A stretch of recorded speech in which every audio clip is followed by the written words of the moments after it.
This video will help you master the 4 basic operations in algebra: adding, subtracting, multiplying, and dividing expression.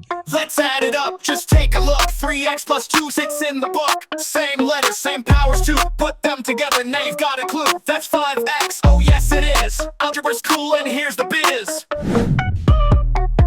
Got 7y, take away 4, yeah, I got what's left. Don't be shy, like terms dance in your brain. It's 3y now, simple and plain. Multiply the font, 2x times 3x, what you get? 6x squared, you're not done yet. Keep the base and add the powers. Algebra skills give you superpowers.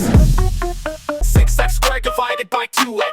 Cut it down, no need to flex. Cancel out and keep what's fair. 3x is left floating in the air. Now grab that bracket, don't delay. 2 times x plus 3, let's clear the way. Multiply both, yes, 1 by 1. 2x plus 6, now you're done.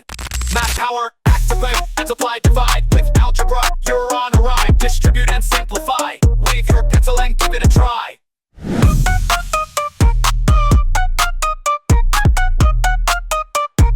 Algebra ops are on the go.